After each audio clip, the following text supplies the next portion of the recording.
name is Nicolette Mashile, your financial fitness bunny, and today I want to talk a little bit about a campaign that I saw that African Bank is running. It's called #GrowForIt, and I'm quite excited about this campaign. Let me tell you why.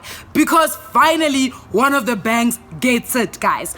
Because the thing is about saving, you can't save without a goal. And basically what they've done is they've called out South Africa to say, come on, tell us what it is that you guys are saving for. And for me, this really makes so much sense, especially since I started these financial videos. I've been saying that if you are going to be saving, you need to attach a savings goal to whatever it is that you're saving. Basically, when you've got a goal, you know how to grow for it, right? It's the same way a plant kind of grows, guys, because a plant starts as a seed and then it becomes a real thing. So when you are saving, you're also starting off with a seed, and that is your idea of what it is that you're saving for. And as you carry on and as you get motivated and as you keep sending or saving some money in whatever account you're using, you basically are growing for it, right? So I absolutely love this, and it reminded me of how I grew for my father's birthday gift. So my dad turned 60 last year, and quite an exciting time in our lives because we grew up actually probably moderately poor, and I call it moderate because we were not like dirt poor, but we grew up poor.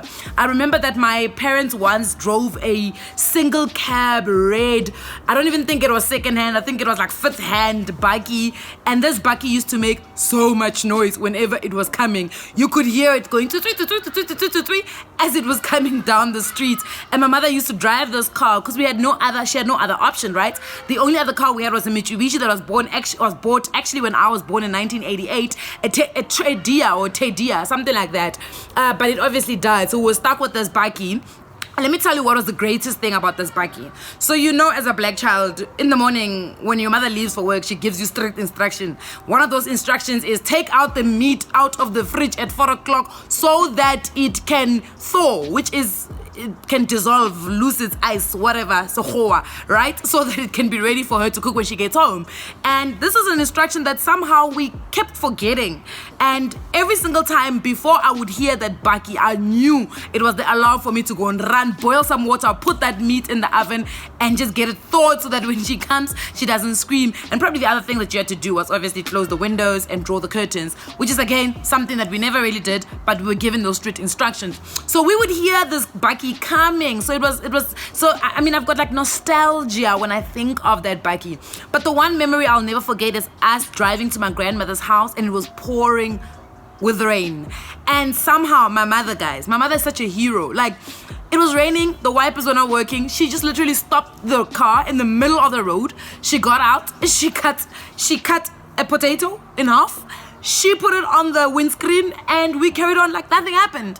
And I've never actually asked her what that was for, but let me tell you, the wipers, we did not need them because the windscreen did not cloud up, number one. Number two, also, the water droplets did not sit. And I was just like, wow, black mothers are heroes, guys. But anyway, I digress. Going back to saving for my father's 60th birthday gift. So I didn't know what to get to my dad because my dad is a difficult person to buy a gift for because he doesn't think anything is good enough. But you know, that's how fathers are. So I did romanticize the idea of buying him a car because after that red buggy, my father bought a double cab Isuzu buggy. It was bottle green. I remember it was diesel futhi, and we loved that car. We did everything in that car. I actually think all my memories are in that car, and that car became quite an important part of my mom's life because we also run a bottle store at home. So she uses it to go and stock up. She uses it to collect water because sometimes we don't have water in Bushbuckridge. She uses it to fetch people, funerals, to fetch cement if we are building, to do groceries for other people if they need it, to go and fetch wood if we're having something that needs wood. So that car was an all-purpose car, right? So my father really kept that car for a very long time, guys, a very long time. And for his 60th birthday, I started romanticizing the idea of buying him a car. And I went to my mom to find out from her, would it be a good idea? Because when I actually bought myself a car and I settled it, my dad said to me, you took all your money and you put it into Mazenke. Basically, you took all your money and put it into corrugated iron. So I romanticized the idea. It wasn't really a real thing to me. My mom was like, you know what, just do it because I think your dad would appreciate anything that you give him. So in the beginning of last year, I started having to now save for this bike bakkie, right? And I wanted to buy him a bakkie that I fully financed. I didn't want to not fully financed, paid cash. I didn't want to finance it, so I had to start saving. And really, that is how I started growing for my dad's gift. And every single month, as I kept saving, and every single thing that I was making, I kept saving, really helped me. But also what really helped was having that goal at the end. And guys, let me tell you how absolutely amazing it was for me on the birthday to actually, on the day of his party. Unfortunately, the car dealership disappointed me because I was hoping that they would deliver the car on the day, but that's a story for another day. I managed to print out the buying piece of paper, the sale agreement, where it says the name of the car, what car it is that I bought him. And guys, my dad, who's a real thug, some people call him the general, he calls himself Khoshi Mashile, actually cried when he read that letter. Guys, it was absolutely out of this world. It blew my mind.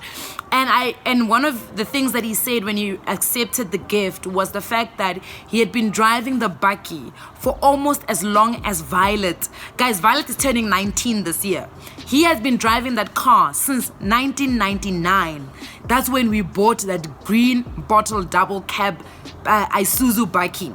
And my dad had been driving it for 18 years last year, basically 18 years. And he said, I remember the two things that he said. He said, I couldn't buy myself a new suit for the last 19 years, and I couldn't buy myself a new bakkie for the last 19 years because I have 5 children and I couldn't afford it, and everything that I put was for my children's education. Guys, that blew me. I was just like, wow. But for me, the magic was in saving for my dad's car. And everybody, most of the time, people come to me whenever we speak about the 52 weeks challenge, and they say to me, Nicolette, how do you start saving for the 52? How do you keep motivated for the 52 weeks challenge? Because 52 weeks is basically the whole year. It's a very long time, right? My answer all the time is make sure that you are saving, number one, with a goal in mind. See the goal. If it means that you need to download some pictures of whatever it is that you're saving for, if it means you must name whatever your savings account, rename it, because at the bank you're allowed to do that, do it, because it really will keep you motivated. Because we know that we always say, for our children to be able to see trees in the next couple of years, we need to plant them today. That's what really Abba Day is about, right? So if you really want to build something and you want to save for something, you have to learn how to grow for it. So this campaign by African Bank really does blow my mind. Like, I'm just like, wow, guys, they get it. They get me. They get you. And they're trying to show you that it's possible. So it really makes me quite excited. And you know, the other thing, the tips that I can give you when it comes to saving, number one, do not save in the same transactional account that you use every single day. It does not make sense, because if you are like me, you will be transferring that amount of money in the middle of the night when you're middle of Cubana and you've run out of money and you just want to get a round of shots. So please do not save in the same transactional bank account that you're using, right? So get an offsite type of account somewhere else. And I think the second thing that you really should be looking into is not getting a card and not activating any internet banking for that account. So make sure that every single amount of money that you put in stays in that account and you forget about it, and actually dedicate a certain percentage of your income every single month to say, this amount of my income, despite how much I'm making that month, is going to go to my goal, whatever it is that you are growing for, right? And I think that will really help, guys. Magical time last year. I will never forget the day I actually was able to give my father a brand new bakkie. Guys, thank you.